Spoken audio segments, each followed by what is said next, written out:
and it's going down. Urban therapy with Sun now. The sun always shines. We do it from in front or behind, side to side, back to front. Everything is all right. We're going to give you what you want, and everything is going to be okay on Father's Day. I'm glad to be here. I'm glad to be in good spirits. I got something to say. I want y'all to hear it. Everything is going to be all right. The game tight. We going to do this thing day, not night. When I come through, there is no fright because we're not scared of nothing. Everything is all right. Yo. What's going on, y'all? We not sitting down, really. We're going to stand tall and take it to the place where it needs to be. I see my two eyes. Y'all guys are here, and I see y'all fly. Yo, what's going on, y'all? Yo, I am feeling like a real man should. You know that is hella good. Yeah. So, on the Urban Therapy with Sun show this morning, we are talking about the meaty part of your life and the filler part of your life. I should have called it the meaty part of your life and the potato-y part of your life. The meaty part of your life and the potato-y part of your life. You know what I'm saying?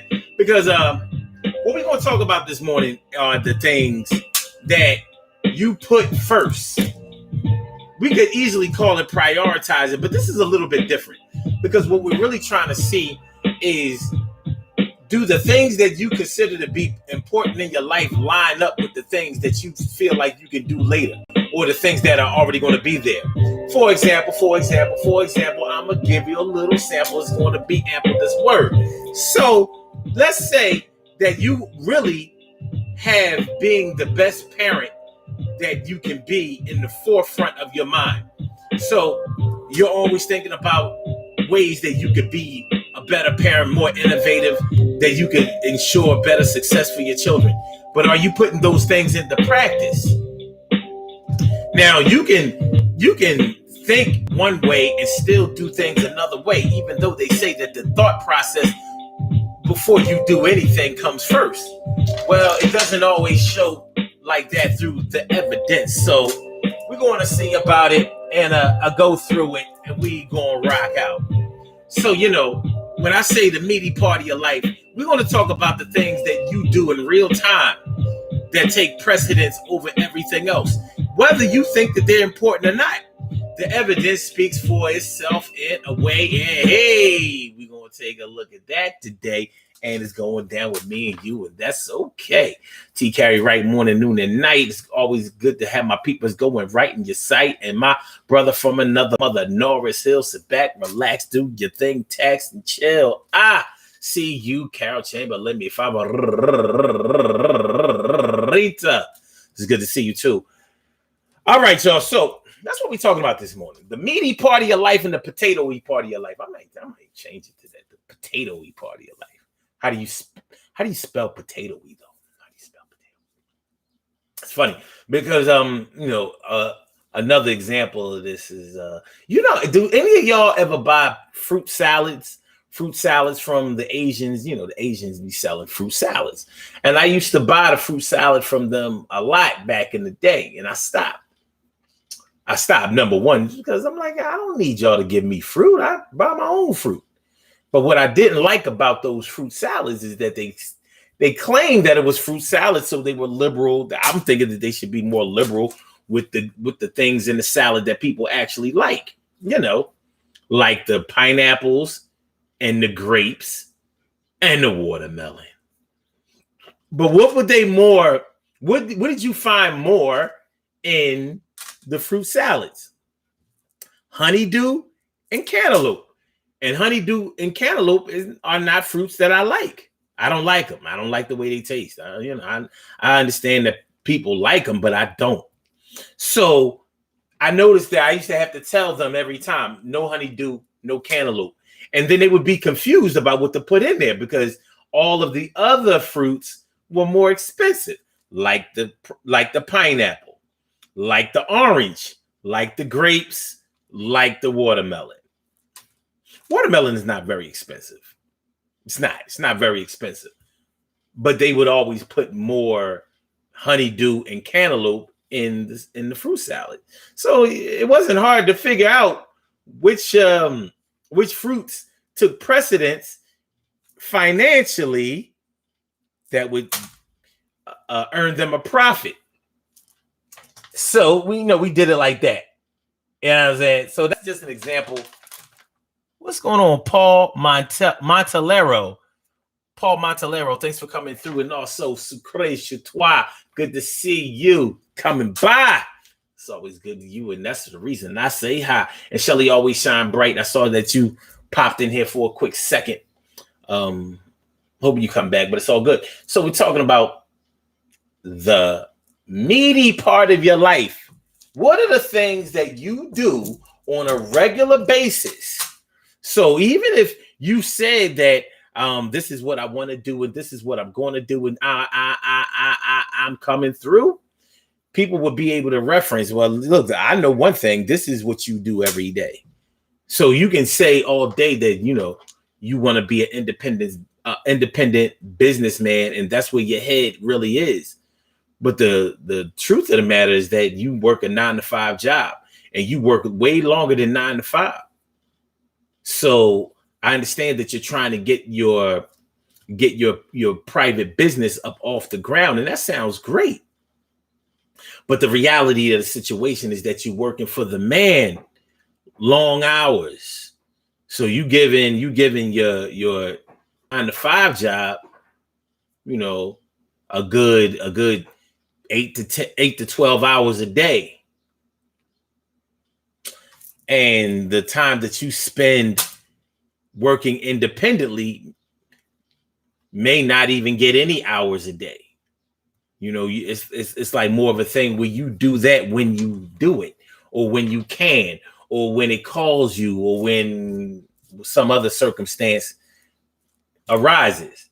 But that's not what you do on a regular basis. So your 9-to-5 job is the meat. It's the meat.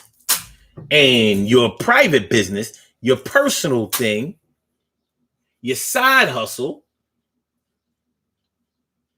is not getting the attention that would warrant real financial success from it. So when you make some adjustments between what you want to do and what you have to do, you'll start seeing a difference, more than likely. So that I'm just trying to give y'all examples of what we're talking about when we start talking about the meaty part of your life, the meat, baby, the meat. So let's get it popping. Urban Therapy with Sun 752. And this is the Urban Therapy with Sun show. We do this every single weekend from 11 a.m. till around 12:30-ish. And the reason that we say 12:30-ish is because sometimes it gets so heated that we just have to do a little OT on a Sunday. And it is a Sunday, baby. This is the show where adults come out and play with other adults. We laugh, we cry, we argue, fuss, and fight, go back and forth with each other, bust it up all crazy. We take an introspective look into our own personality and see how the universe projects us into this thing called life and try to figure it out. How do we fit? How do we do it? I'm your host, Sun 752, aka Omar with the. And if you can't say Omar with the, well, then you just say Omar with the R. It is the Urban Therapy with Sun show, and I am so glad to be here with y'all. Sucre Chatois says, most of your day life. Yeah. Most of your day life. So yeah. The meaty part of your life. The meaty part. What is in, y'all don't have to, if you feel uncomfortable letting people know or have a window into your world, it's okay. Pish posh. Worry not. But ask yourself, what is the meaty part of your life? And are the meaty parts of your life the parts that should be the meat by your own choice, your own choosing? Have you chosen what is the meat and what is the potatoes, the salad, the appetizer before the real meal, or the bread? Shout out the bread. Y'all know what I mean. When you go to a restaurant, the meat is on the entree. So whether you get a steak, chicken, seafood, and all of that, they give you all of the filler beforehand, especially if they're not planning to fill you up on the entree. So the meat is on the entree, but they give you bread first and foremost. Let's get some bread out here.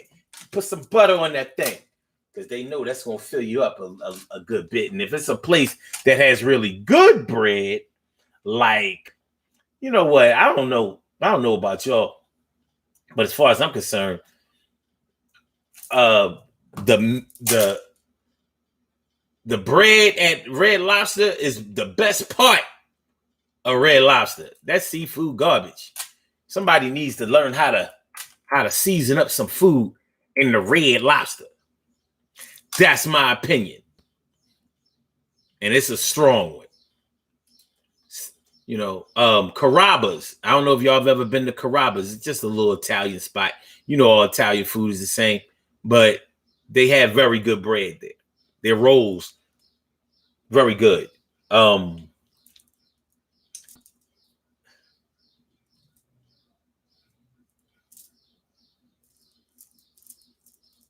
Outback Steakhouse. Food, that brown bread is pretty good. I don't know if it's pumpernickel or whatever it is, but it's good. That brown bread good.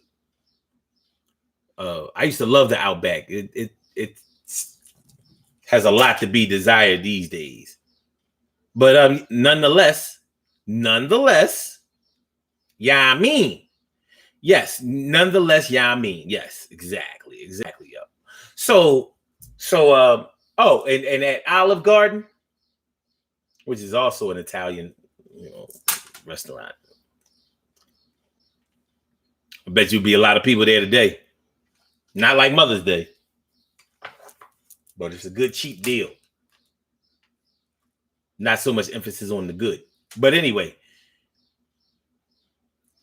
the funny thing about Olive Garden is that salad that they have is the bomb.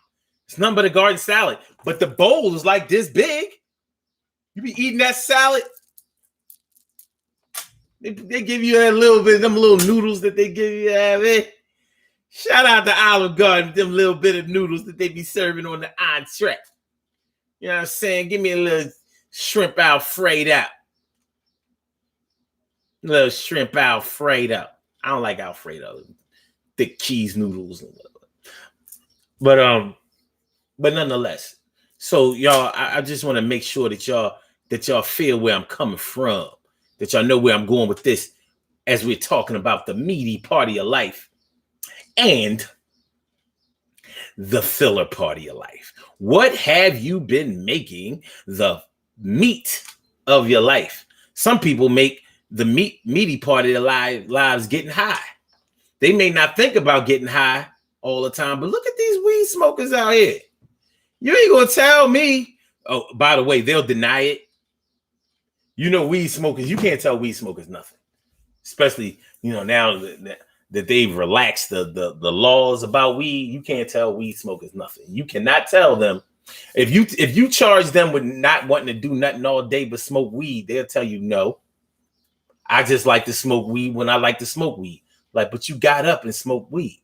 So, you be leaving work to smoke weed on your lunch breaks and your regular breaks. So, when you come home, you smoke weed till you go to bed. So, well, that's the meaty part of your life. No, it's not. I worked 8 hours of the day.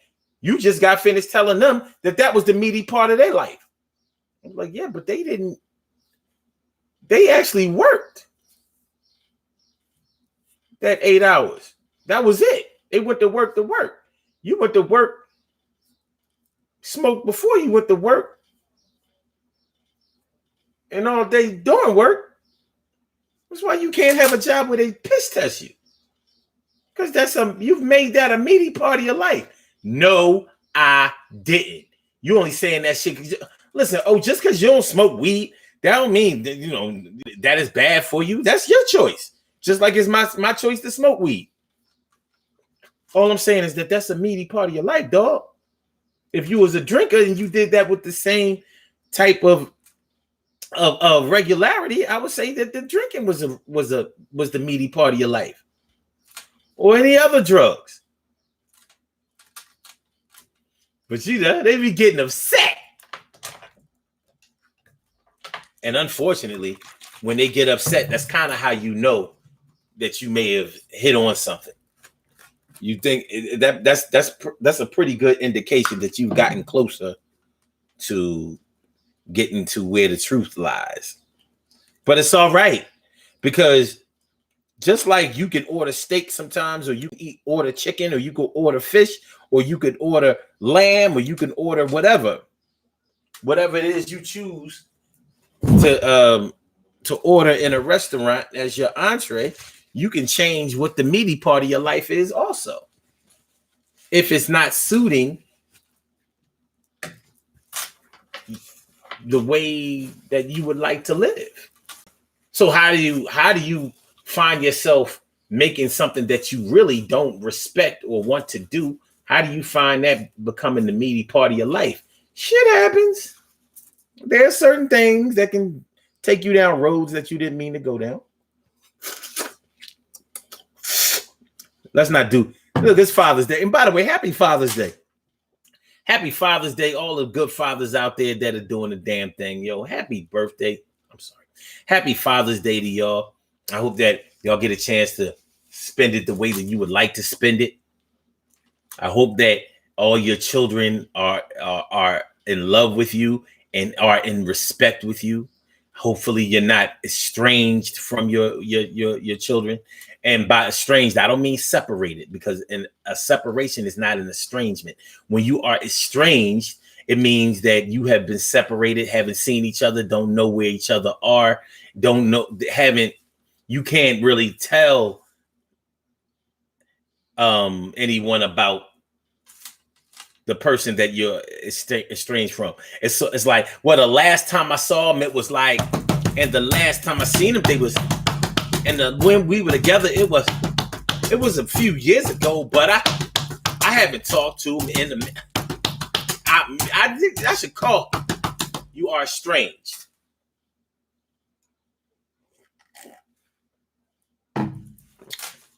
So hopefully you dads out there are not estranged from your children. I hope and pray that you are not estranged from your children. And hopefully after today, even if you are estranged, you won't be estranged no more. I hope. Okay, so Secretion Toa says, meaty part is working hard to not have to work hard to me and mine. Oh, did not have to work hard for me and mine. That's what's up. You about to make a mess. Don't know me like that. Happy Father's Day to all the men, and men is spelled in all caps. I think that she's sending a message out there.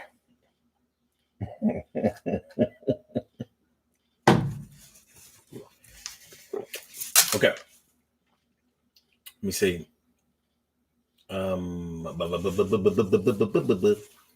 Emily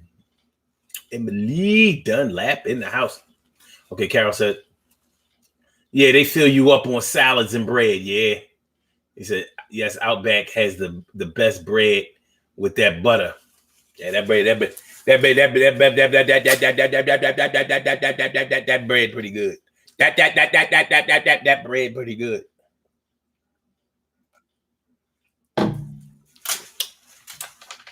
I would not be one to front on the bread. But yeah, man, you know, the meaty part of your life, you know, what you put first in practice, not in theory. You know, y'all know I be talking about how people be talking about they put God first in their lives. Well, I think a lot of people who say that are just, they must mean that they put God first in their lives as far as their thought process is concerned. And I even question that. You know, the people who actually put God first in their lives be getting on your fucking nerves. Okay, they want to be quoting scripture. They want to be posting religious stuff all the time. They always want to be talking about, you know, you and your relationship with God, and they and their relationship with God, and how God fits into. But you see God coming out of their mouths constantly.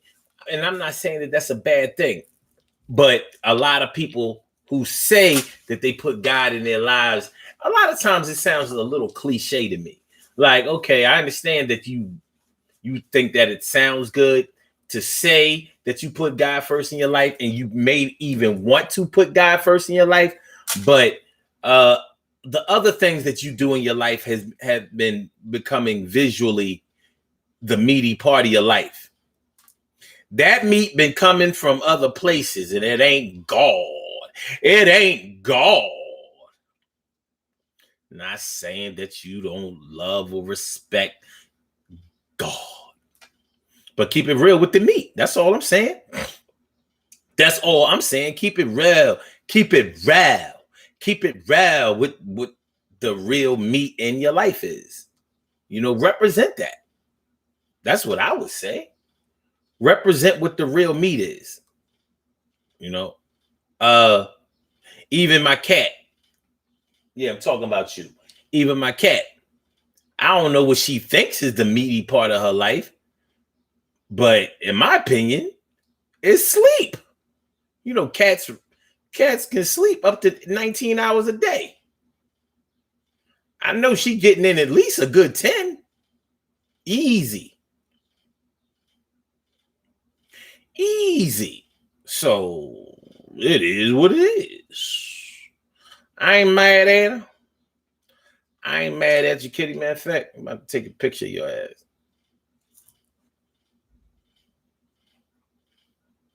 She'll take a good picture as long as you don't get all close up on her and shit. She won't look in the camera. Your ass over here. Right here. There you go. Okay. Wait, I'm going to need you to smile for this one.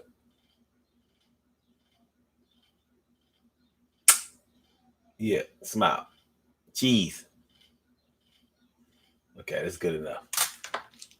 What you doing, son? All right, y'all. But yeah, the meaty part of your life. The meaty part of your life. What have you been making the meat? What have you been making the meat? Have you been bullshitting? Have you been running around chasing tail, chasing ass? Have you been chasing behind some man? You're not necessarily chasing dick. You may be chasing love, but you may be doing that to your detriment. You may be doing that. You may be prioritizing somebody who's not prioritizing you at all. You may be chasing. You might be prioritizing toxicity. You know what I mean? Prioritizing toxicity.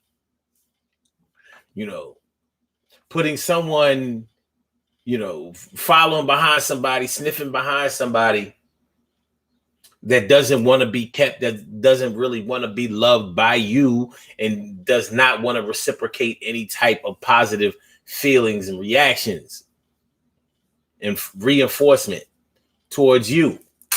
Meanwhile, your kids are being neglected. You've made this man the meaty part of your life, but your kids come a little second. But let you tell it, God come first and the kids come second. God comes first and the kids come second. God comes first and the kids come second. Takes a minute to win it and a second to record this word. I don't know. But I hope that y'all are getting a clearer picture of what I'm talking about. One thing that's hard to watch is somebody that you care about be in a toxic relationship that's going nowhere, or that's definitely not going anywhere where you would like them to be. You know, when you think somebody is a really good person, damn it, I thought I cleared myself. What did I know? When you care deeply about a person, you want them to be all right. It's an extension of yourself. You look at them as an extension of yourself. So you want them to be okay. You want them to be in position to be able to be happy. And when you see that the thing that they're trying to be happy with is really the thing that's making them frustrated and angry and salty and unhappy, and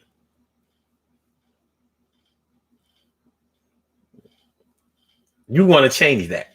You want to help change that, but ain't nothing you can do. They gotta experience that yourself. So crazy twat Thomas. I told you.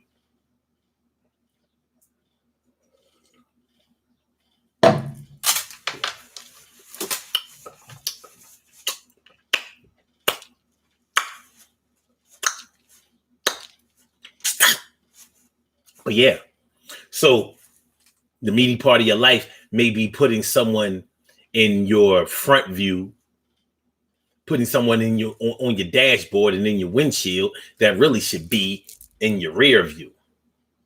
But can't nobody tell you what to do. You're going to do what you think is important. But it's important to also recognize what you are deeming the meaty part of your life. The meaty part of your life. You funny. You funny as hell, man. The meaty part of your life. What is your meat? Do you work all the time? Is your family the meat? Are you always trying to do things to raise the level of status in your family? Are you always looking for new educational opportunities for your kids? And education stems deep. It can be a whole lot of different things. You may be looking for better schools for them, but you may also be looking for things outside of school, extracurricular activities that are related to education, things that will supplement their education and actually give them a better education than the school board may. Getting them involved in career related activities, getting them close to people who are in the industries that your children say that they want to pursue as adults. There used to be an organization called AFNA back in the day. Does anybody remember that? AFNA. Let me see.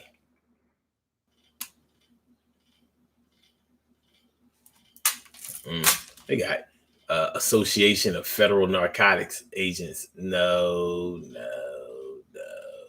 What's this? Images of AFNA. American Fitness and Nutrition Academy. No.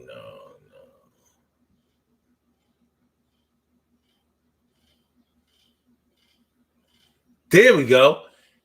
American Foundation for Negro Affairs.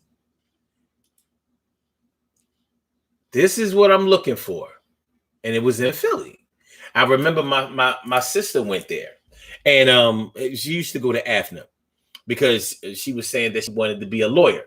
So, you go in AFNA if you wanted to be a lawyer, if you wanted to be a doctor. They had resources with a bunch of professionals that were willing to help children that were in school, pair them up with people in the industry, so they would know exactly what was required of them, through the conventional education system, so they would not get sidetracked, so they wouldn't have their priorities wrong, so they would be able to aim straight. Did anybody ever go to AFNA here? When I wanted to be a doctor, my dad was like, yo, you got to get in AFNA. You got to get in AFNA. But I never did. Let me see.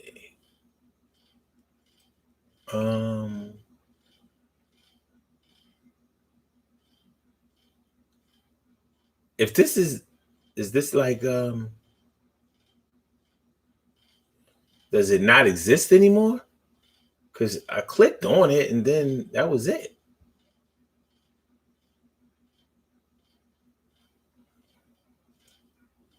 Let's see. If I click that on, what happens? Just images? No. No.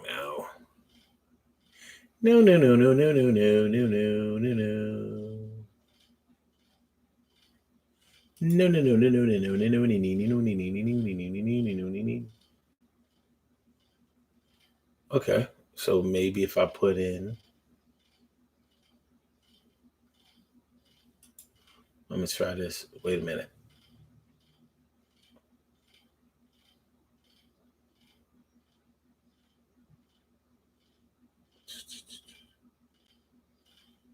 Um,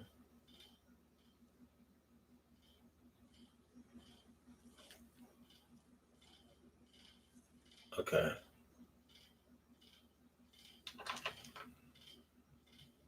I don't know. Well, anyway, it was a really good, it was a good resource for high school students to be able to aim straight and directly towards whatever field of study that they wanted to go into as a career.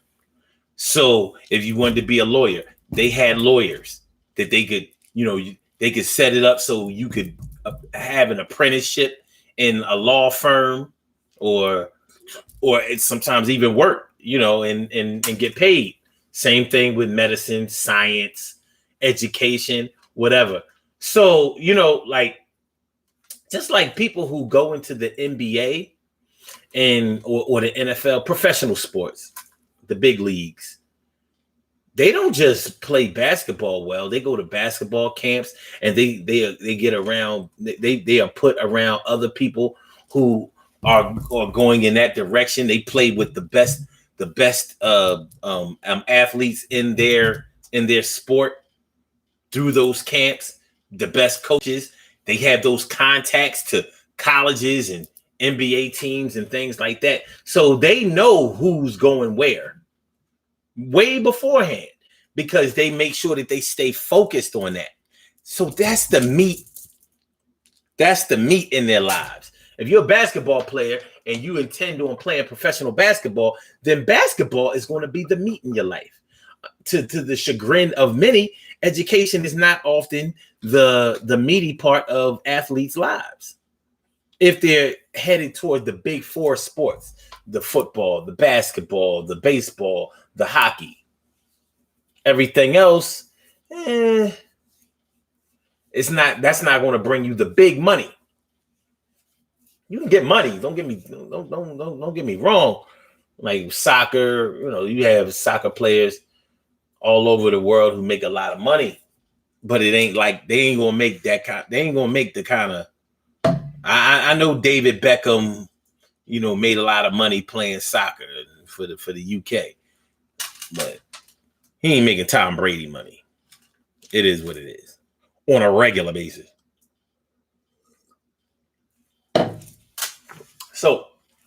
So yeah. So they made that the meaty part of their lives. If you're a basketball player, more than likely your academics are not the meaty part of your lives. That may just be supplementing your focus, or it's like, all right, well, in order to stay on the team, I have to be in the school. And in order to stay in the school, I have to have grades. In order to get the grades, I got to study or arrange a way for me to be able to get what I need.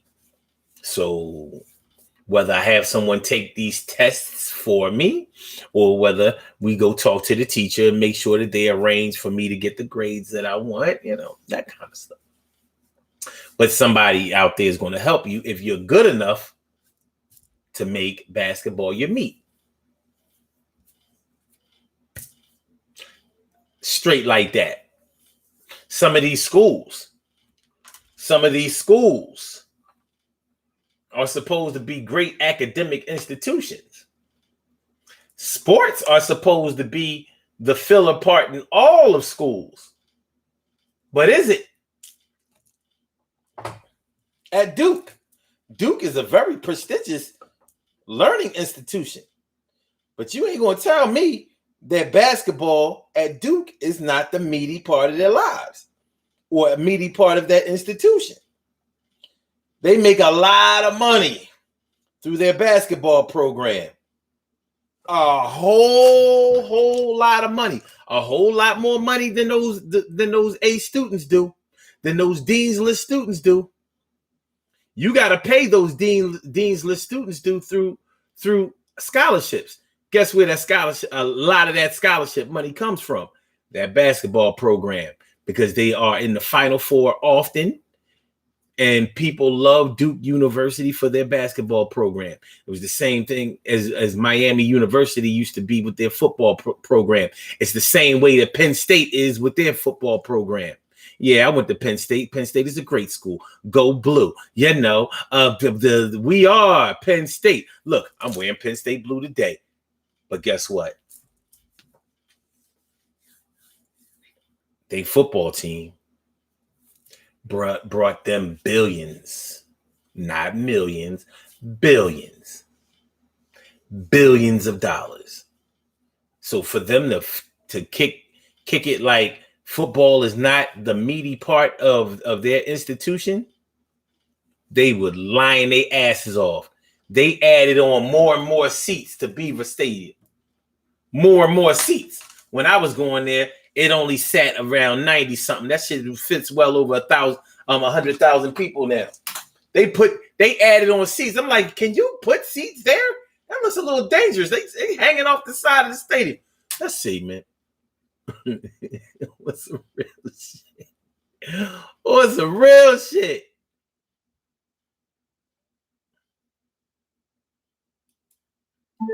How many seats does Beaver Stadium have?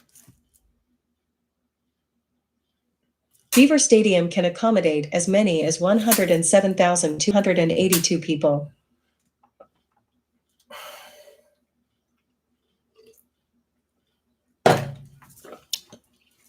$107,282. 107,282,000. 282,000. 107, 282,000. 107, 200. 107,282 people. And you think, like, well, how did y'all land at that number? Why wouldn't it be like an even number? You know, like, why couldn't it just be 107,280? Where's the 2? Why didn't they push it up to 300? They did what they could. They done maxed out in space. There were not that many seats when I was going there. And even after the scandal with the what's his name? The assistant, the defensive football coach, defensive coordinator at Penn State, Sandusky. Jerry Sandusky. Even after all of that, even after Joe Paterno dying and them taking down his statue and all of that, they put that statue the fuck back up. They put that statue the fuck back up. Why? Because Joe Paterno, even in his death, had to be recognized for being the meaty part of Penn State life. People came to the school for the football program. Yeah, all that engineering and science and you know, all of the stuff, agriculture and all of the stuff that Penn State is good for. They have very good programs, very good collegiate academic programs. But that damn football team is that's what's putting all of the meat in the gumbo. All of the seafood in the gumbo. It's the meaty part. I'm not going to say that the education part is the filler.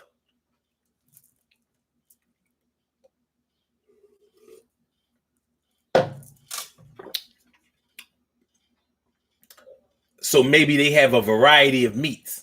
And the only reason I'm not going to say that it's a filler because I'm biased. That's where I graduated from. That's my alma mater. So I ain't this. And I didn't play no sports. So I had to study to get the grades. Well, let's just say I did the best I can. I got my degree though. Fuck that. The football is the meat. That's the meat of the program.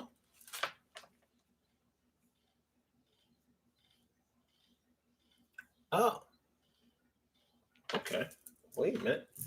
Sucre Je Toi has some information. It says Temple. At Temple, it says 1967 to 2008. Maybe because the founder died in 2008. Okay. All right. We're talking about AFNA.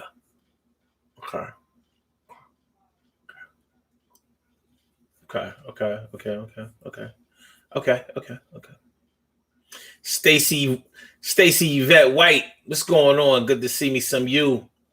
Carol Chamberlain says, in my opinion, too much is put on athletics and not on education. I'm just saying. I know what you mean, but they know where the money's coming from. So yeah, they're going to talk all of that. It's a funny thing. Penn State, Michigan, Ohio State, Notre Dame. I'll give it to Notre Dame. You wouldn't even know Notre Dame was a top academic university. You wouldn't even know that shit. They tell you about their football program. Like, yo, this Notre Dame. And you know the reason that you know Notre Dame? Listen, for years, I didn't even know that Notre Dame was a damn Catholic school. But I knew that damn football team. So Notre Dame, they keep it more of a buck.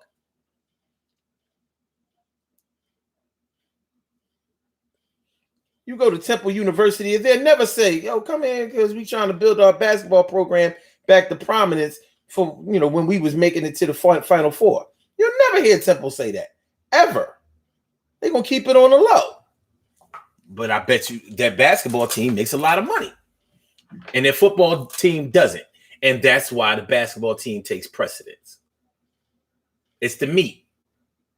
It may not be a whole lot of meat, but it's meaty. It's not like Penn State with the football team, and they have every other sport you can think of at Penn State.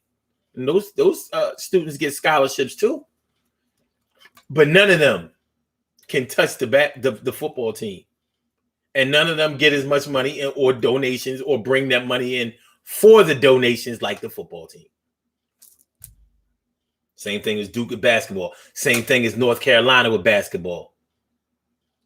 Same thing as Michigan. Michigan has basketball and football. Same thing as Michigan State. Same thing as Ohio State. They're good at both.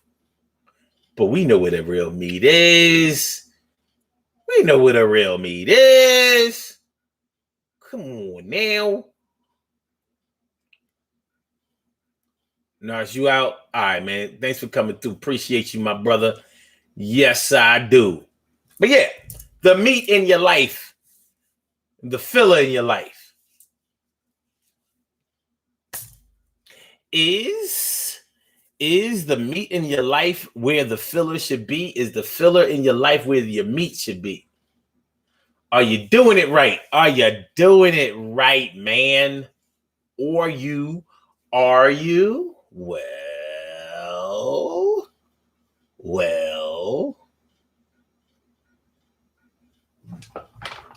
So Sucre Je Toi says most colleges are Catholic, the big ones. No. The biggest colleges in the United States are the state schools. Ohio State has more students than any other school. Let me see. And let me see. Let's see how many seats Ohio State's thing. Let's see. How many seats are in Ohio State's stadium? 66,210, according to Wikipedia.org. In addition to athletics, Ohio Stadium is also a concert venue with U2, Taylor Swift, the Rolling Stones, Pink Floyd, and Metallica among the many acts to have played at the venue. The stadium opened in 1922 as a replacement for Ohio Field and had a seating capacity of 66,210. Nah, that can't be right. Because Ohio, I must have said the wrong stadium, but this is where the Buckeyes play.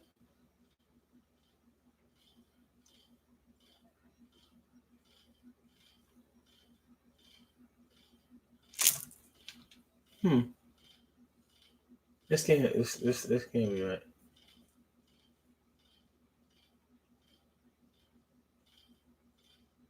Okay.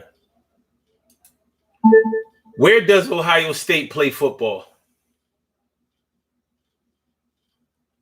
According to OhioStateBuckeyes.com, the official athletic site of the Ohio State Buckeyes. The most comprehensive coverage of the Buckeyes football on the web with highlights, scores, game summaries, and rosters. It's not what I'm asking.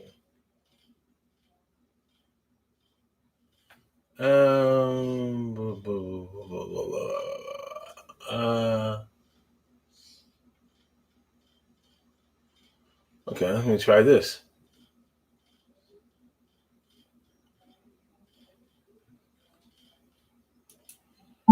What stadium do the Ohio State Buckeyes play in? According to OhioStateBuckeyes.com, disability parking shuttle service to Ohio Stadium is available free of charge and will run from 9:00 M 3:00 P for the 2021 spring game. Damn, it is the Ohio. Well, damn. How is wait a minute. How many?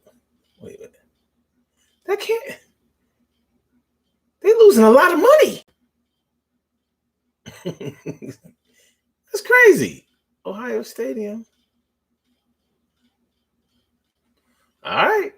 Well. Woo. Oh, well. How many students? Okay. How many students attend Ohio State? According to ed.gov, about 19.7 million students are projected to attend colleges and universities in fall 2020. Source. Not what I fucking. 12. How many students attend Ohio State University? Ohio State University main campus has a total enrollment of 61,391 students. The full-time enrollment at Ohio State University main campus is 53,025 students, and the part-time enrollment is 8,366. This means that 86.4% of students enrolled at Ohio State University main campus are enrolled full-time.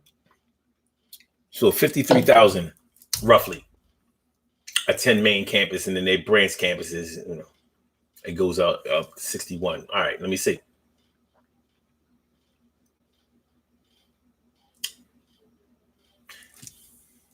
So this stadium only seats 66,000, but they got 53,000 at the main campus. So what? Only the students can go to the games? That'd be crazy. Penn State, like, shit. All right, let me see how many students go to Penn State.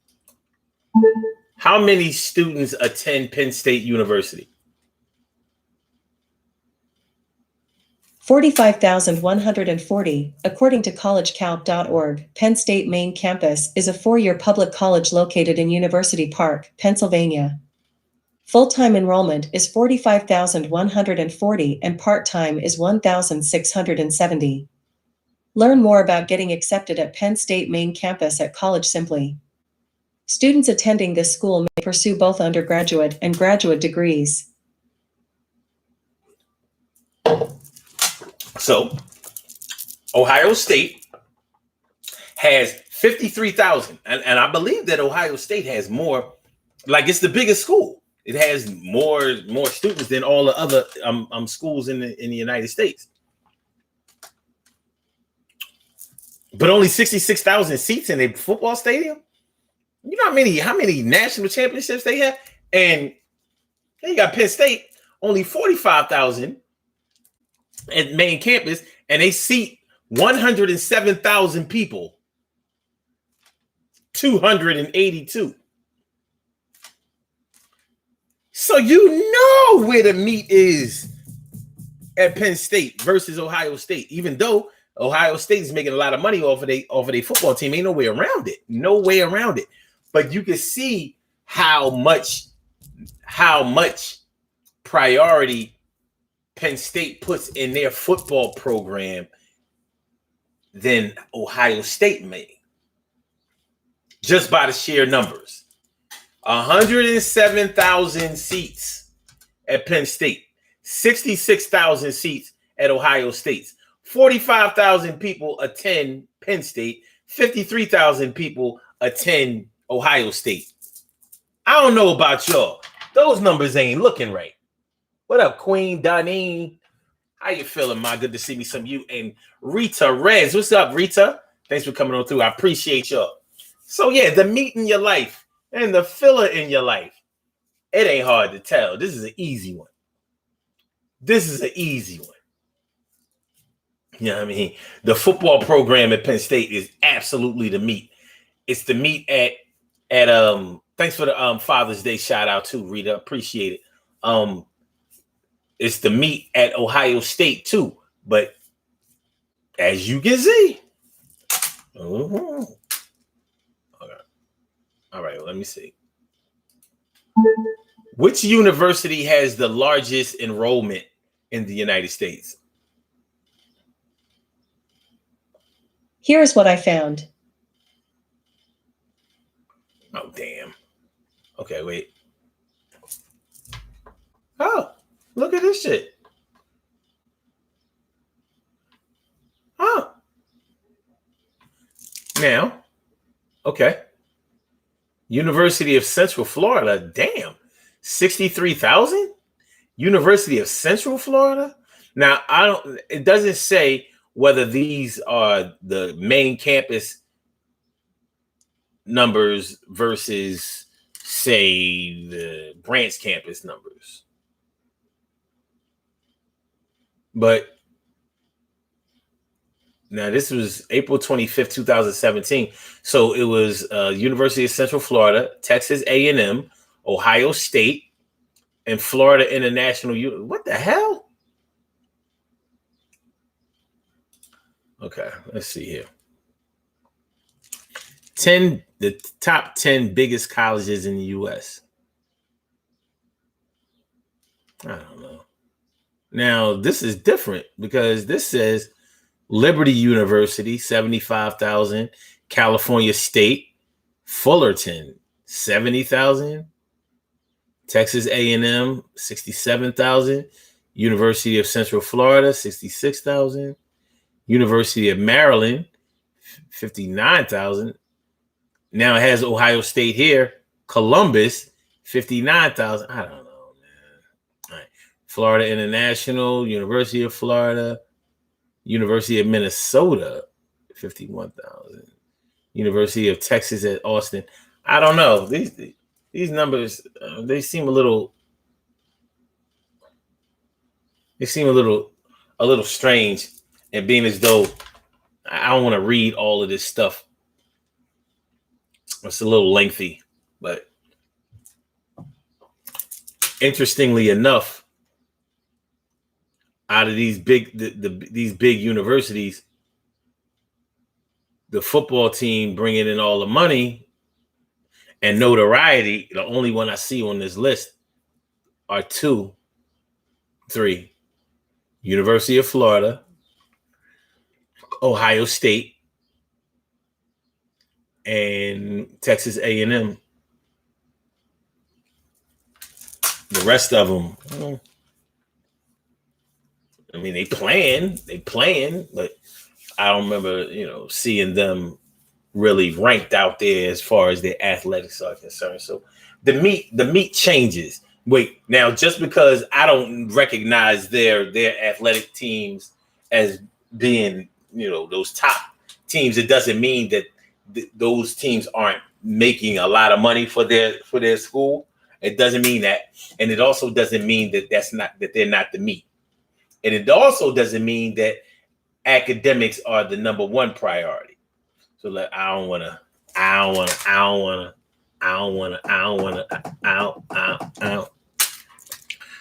don't want to. Let me see. Let's see. How many people go to Notre Dame?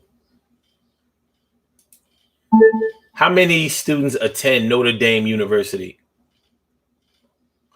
Notre Dame.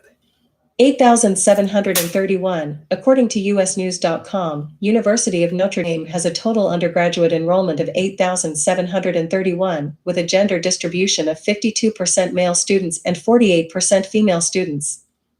At this school, 78% of the students live in college-owned, operated or affiliated housing and 22% of students live on campus.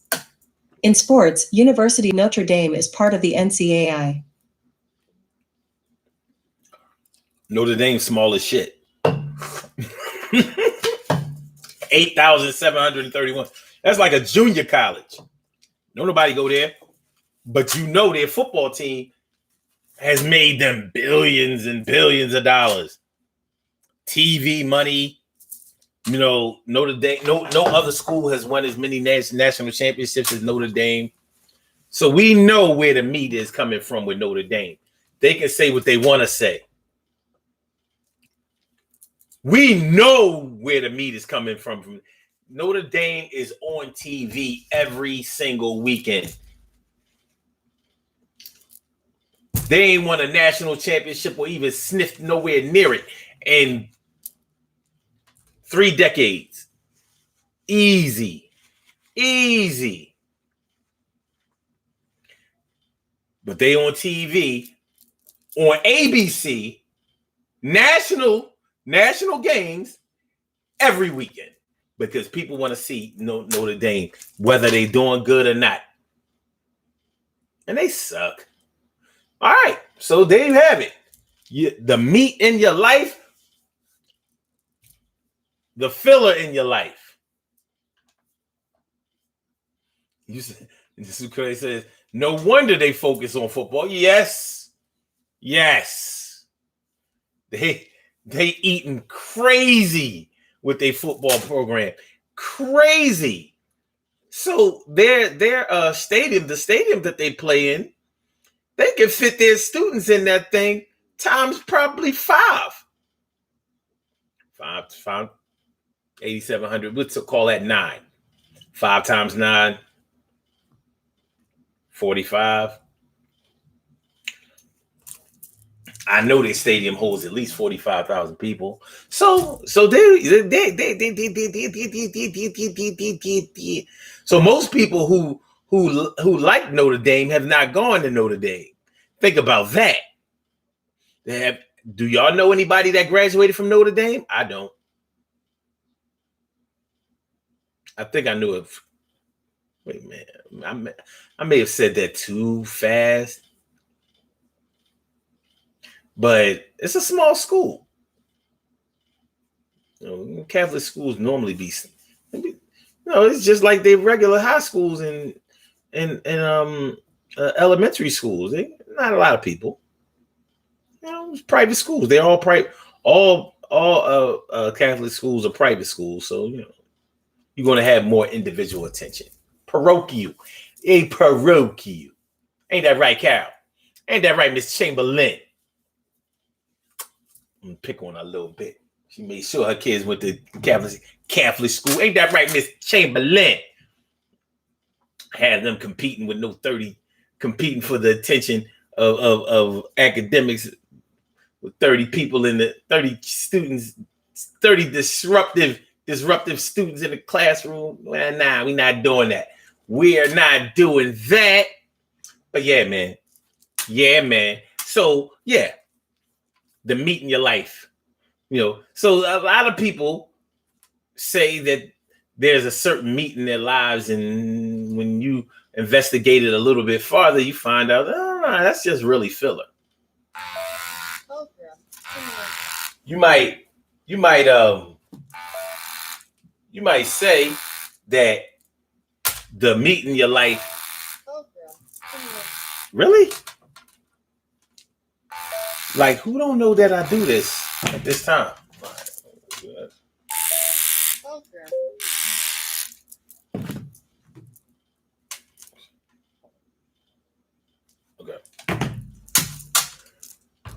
You might say that let's say you say that your house is the house is the meat in your life. But in reality, your car might be the meat in your life. You're always getting something for your car. It's car this, car that. Adding on this to your car, adding a kit to your car, spoiler kit, new rims to your car. New this, new that, car. But let you tell it, nah. The house is the most important thing. House. But your practice is car.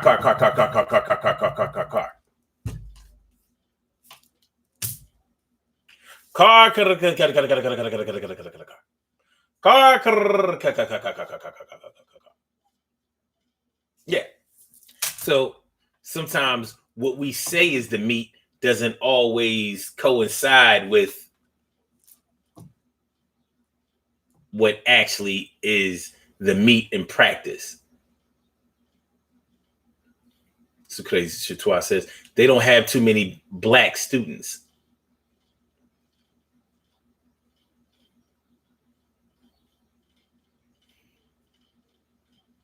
Just like a lot of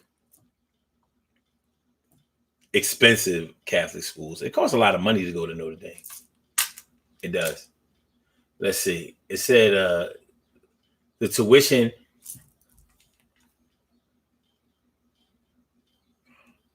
per year. I don't know. Okay. 52,884. And that was in 2019. Which in the grand scheme of things might be cheaper than a lot of schools over here on this side. Because I think it costs more to go to Villanova than that.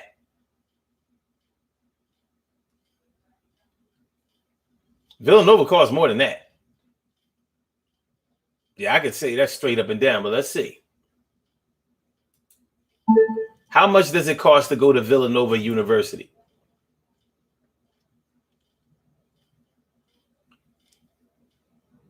The tuition of Villanova University is $57,710 in 2020. Yeah, I knew it was close to 60 grand. And Villanova is another Catholic school, small school, not a lot of people, 57,710 people. That's why in our area, you don't hear a lot of cats saying they went to Villanova. Not with this color skin. Shit is expensive. And if so, if they went, they was paying out their ass. Or perhaps your parents worked there for a good amount of time and you were able to afford it that way. But it's a good ass school. It's a very, very good school. Ivy League level. Ivy League level, especially when it comes to how much it costs. So let's see, how much does it cost to go to University of Penn? What's the tuition to go to University of Penn? Tuition at University of Pittsburgh cost about $31,102 in 2019. Everybody talking about Pittsburgh, but damn, it does?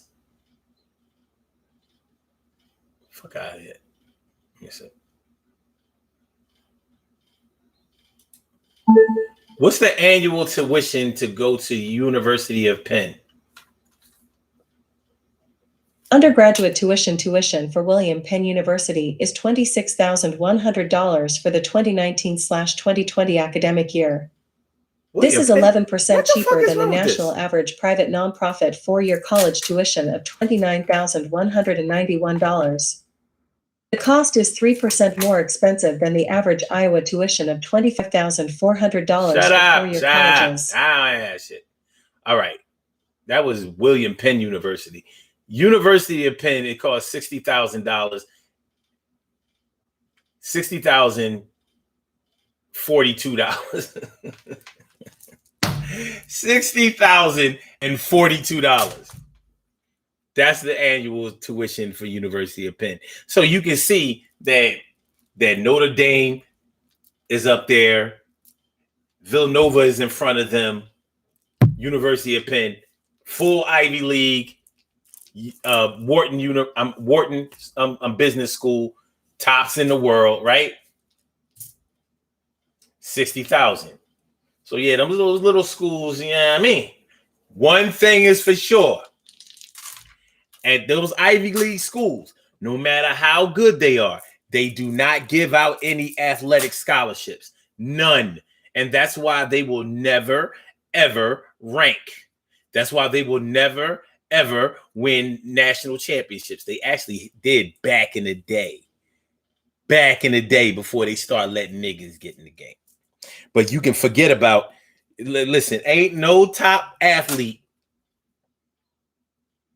that can play basketball, football that good going to no smart university where he's not going to get a scholarship. Like, y'all not even going to pay for my education? No, we don't. You know why? Because athletics is not the meat. I don't care what you do. Athletically, you can't compete. Yeah, you got to get your grades right. You got to get the shit up. You got to have the SAT scores. You ain't getting in here. We don't take no dummies. No, not around here. And not this year. You can do what you wanted to. Drink, smoke, drink beer. But you got to have the grades right. You got to have that shit game tight. And all of the other things, extracurricular activities. We ain't paying for that shit either. We pay for academics. So the academics, at least in theory and visibly, are the meat for Ivy League schools, such as University of Penn. Because University of Penn is not the top Ivy League school. Harvard is. Yale is. I believe that they're 1 and 2. I believe other schools may have caught up to them. Who knows? You know, you got your Harvards, you got your Yales, you got your MITs, you got your Stanfords. So, you know, there are other schools out there, but they're going to but schools like Stanford, I don't know about MIT. I've never known anybody who went to MIT. You know, I ain't about the engineering world, but Stanford, I do know somebody who went to Stanford. Shout out to my man, Dr. Paul Hopkins. My man, Dr. Paul. He went to Stanford. Yes, he did. So, yeah. They're not going to allow athletics to be the meat. Like, nah, you don't come here for that. You come here because you are super crazy smart. Okay, I see what this is. My baby called me first. No, my baby calling me now. That was her mama before. All right, let me see around.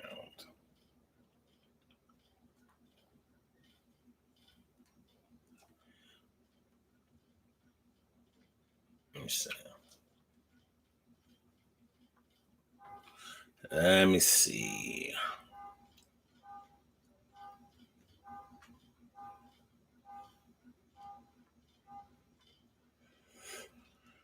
Let me see.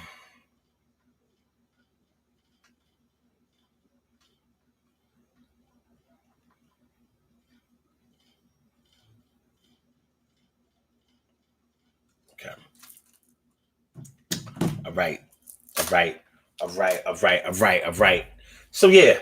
So the meat. See, the meat is not always the priorities, but it is what it is in practice. See, I think that priorities have a lot to do with your mental state. When we're talking about the meat, we're talking about what you actually do in practice. So you can say whatever you want to say, but you do what you do. So people can see what you do versus what you've been talking about. What I'm talking about. TK Wright says, outside of my loved ones, my business has become the meat of my life, and my job is a filler. I hear that. I like the sound of that too. Oh, Carol Chamberlain says, Happy Father's Day to all going to see my young, to all. Okay. Going to see my young king and spend some quality time with him. Mm-hmm. Mm-hmm. Missed that punctuation with that iPhone. I understand though. Sure do. Spelled everything right. I give you that. Mm-hmm. Tell him I said Happy Father's Day. Mm-hmm.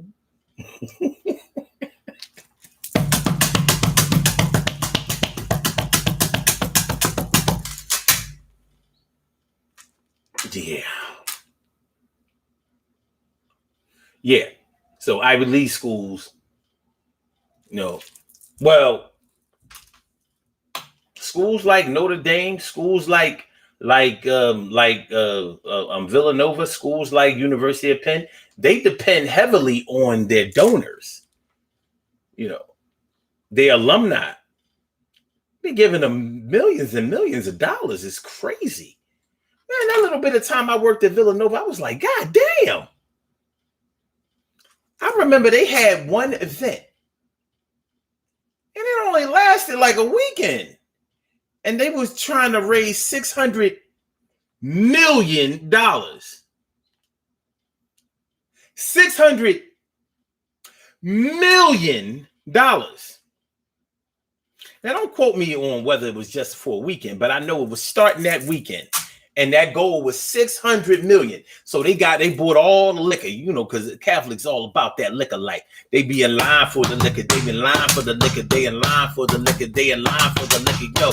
They stood a while in the line because they had to get that money. So the star shines. They in line for the liquor. They in line for the liquor. They in line for the liquor. They in line for the liquor. They know that they got to get their people drunk. Because if they do it, they ain't trying to pay that money in junk. They in line for the liquor. Line for the liquor. They in line for the liquor. They in line for the liquor. The priests and all the nuns do drink. What the fuck you thought? What the fuck do you think? They in line for the liquor. They in line for the liquor. They in line for the liquor. They in line for the liquor. They might not be able to have no sex, but they be like, I need the next shot. Line for the liquor. They in line for the liquor. They in line for the liquor. They in line for.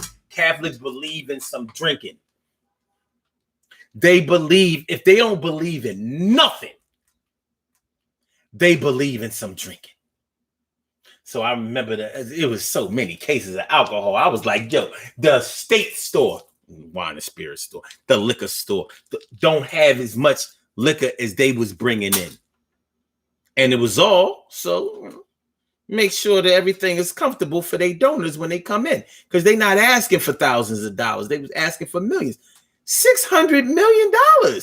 That's 400 million short of $1 billion.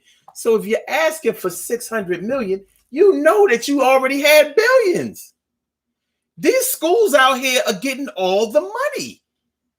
We looking at athletes and we looking at entertainers and all of that shit thinking they got money. Shit.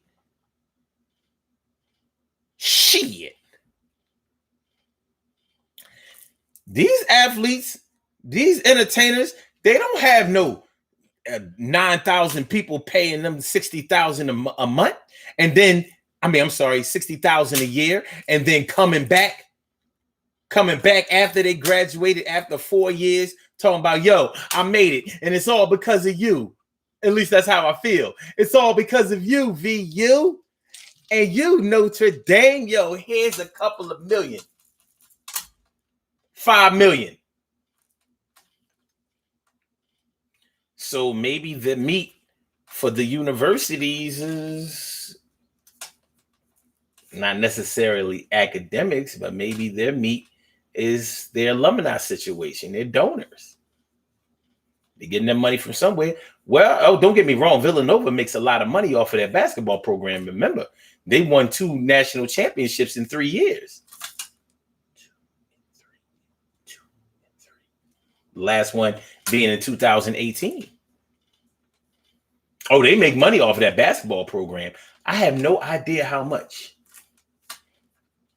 But Villanova University is not in the city of Philadelphia. It's out in the burbs. But when they have their games and when they have their when they go far into the tournament or whatever, when they have their big games, they come to the Palestra at University of Penn and other places in the city of Philadelphia. So all of the other schools in the Philadelphia area are jealous of Villanova's basketball program. So I know that it's paying the bills over there. Ain't no doubt about that. It's paying them bills. It's paying the bills. Aqua activated. How you feeling? Mine's good to see me. Some you. That's word. Thanks for coming through. So yeah.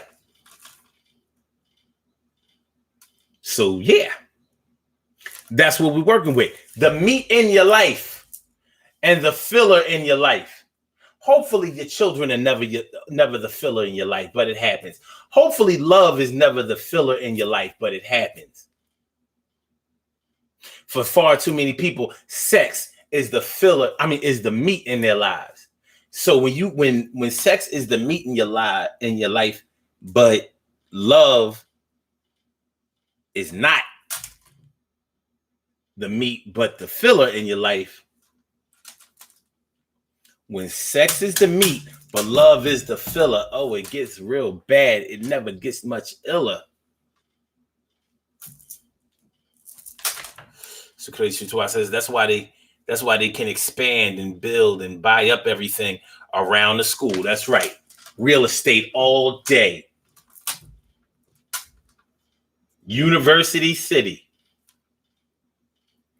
Maybe like, yeah, we University City. I ain't checking for no Drexel. Fuck Drexel. Drexel be like, no, fuck you. University of Penn be like, no, fuck you. Drexel be like, no, fuck you. University be like, no, fuck you. Fuck you. Drexel be like, whatever.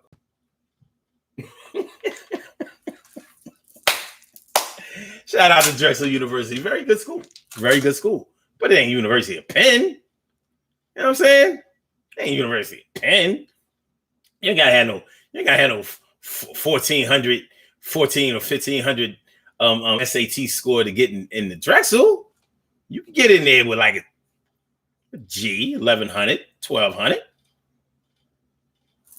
Getting in Penn, depending on who you are, you might have to max out and get the whole 1600. It is what it is. Ivy League schools don't even take people that are just good in school. They want you to be well-rounded. So they want you to have traveled the world or done some humanitarian work, things like that. It's not as simple as just, oh yeah, you get these A's and B's, you can come here. No. They want to be able to brag on their students. Like, yo, our students develop the world, change the world, push the world forward. Real shit. So, your academic resume is one thing. When you go to when you apply to these Ivy League schools, they be looking around like, what else? What did you do outside of school? We got plenty of bookworms here. All of our students are good in school. What do you do? What are you good for in life? What have you done? How will you enhance us? Especially them black students. Like, all right, nigga. You one of them smart niggas. All right, that's cool. We need you to be one of those smart and progressive niggas to be able to fit in here. So you look at a Barack Obama, had a lot going on for himself. Had a lot going on. Remember, he also went to Columbia University. He ain't regular smart. He next level. Yeah. Barack Obama was next level smart. You know what I'm saying? So like for anybody in this world to try to suggest that he was a dummy in any kind of way, like kill all of that. You can say what you want to say about him not doing anything for black people if that's the way you feel based on what you feel like he should have done. But to suggest that he's less than intelligent than anybody and everybody else, it ain't gonna fly. He is not a Donald Trump. He is not one of those who had to get co-signed or made it into the school because he could pay his way in. Nah, it wasn't like that. Wasn't like that. But because he was born to white American mother and a Kenyan father, you know what I'm saying? He grew up in Hawaii and, you know, he had some shit going on. He had some shit going on besides his grades. You know, Michelle too. She ain't regular smart. Not at all. Not at all. So when you talk about them being a power couple, if you suggest that or if you subscribe to that, you're pretty close to being right. They ain't regular. They are definitely premium unleaded. You know, the two of them together, they might be race fuel. 100 octane, goddamn, jet fuel. Hot, hot, hot.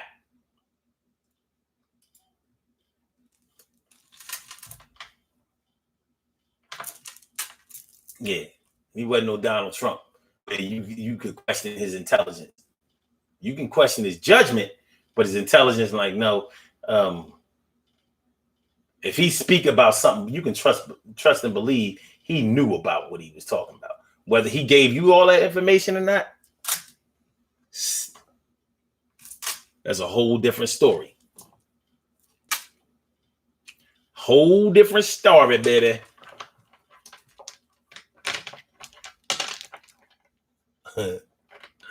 Aqua Activator says, yeah, right now for me, the only meat for me is a salad bowl of possibilities. A salad bowl of possibilities. I like that. I like that. That's what's up. That's what's up. That's what's up. But yeah, the meat in your life, those are the things that you put in practice. Those are the things that you see and other people will see you actively doing. So, you know, if you're talking about how being progressive and being productive and being helpful and doing things, giving back to the community is the meat in your life, but in all reality, you just out here trying to get some ass. You just out here trying to, you know, score some drugs. You just out here acting a fool. You just out here advocating for those who not doing nothing in their lives. You just out here practicing going to jail one day. Yeah. Running around here acting like a little thug, being a little hooligan or you know, cutting the fool.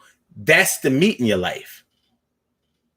In the back of your mind, you know better. And that's why it's the filler in your life. You've been putting your negative practices first. And you've been putting all of the good shit that's in you. You've been putting that line. I'm going to holler at you. I'm going to see you. Well, the good thing about all of this is that you can turn all of that around. You can turn all of that around. The choice is yours. The choice is yours. You're going to ultimately do what you want to do. You're going to ultimately have things the way that you want them, based on the work that you put in and the effort that you give. You know. 90 seconds. So it's about time for us to get out of here. But listen, man, I enjoyed spending my little Father's Day with y'all. But really, it's just a Sunday. It's just a Sunday. We'll be together one day. And I'm glad that it's a beautiful day outside. I see the sun shining out there and all of that. That's always a beautiful thing. I forgot to tell y'all, make sure that y'all hit the like button. Make sure that y'all share the show. Make sure that y'all subscribe to the channel if you haven't subscribed to the channel yet. Peace to all my day ones, my everydays, and my brand news. I love y'all to death, resuscitate y'all, and love y'all back to life. Let's do these birthday shout outs. We have some birthday shout outs to do. Some people were born on this glorious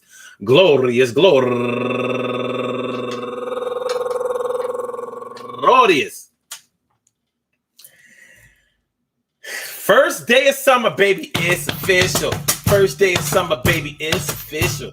First day of summer, baby, it's official. We gonna do this. No cries, no tissue. Well, might be because these allergies and all that, but stay positive. On this June 20th, number one out the block box, Oluchi Favor. No, Oluchi 10 seconds. Favor Amadi. Happy birthday to you, turning 31 years old today. And Michelle Wright Sturgis, turning 44 years old. Bow, bow, bow, bow, bow. Yeah. And Arnell Brinson, turning 54 years old today. And Summer Rose Horan, happy birthday to you. And Steph Lee. Her name is Stephanie, not Stephanie. And also, my girl down there in B-More, Shelly Lamberth. Happy birthday to you, Shelly. And The Basement. Happy birthday to you, The Basement. And last but not least, my girl Ginger Watson. Last but not least, my girl Ginger Watson. Last but not least, my girl Ginger Watson. I want to say happy birthday to all of you and anyone else out there who shares this birthday on this glorious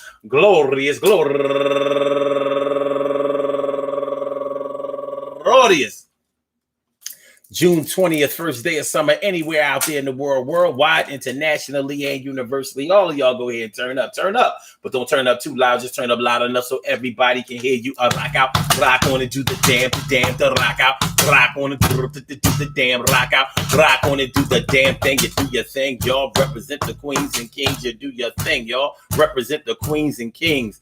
Good things happen to those who wait. Great things happen to those who grind, and anything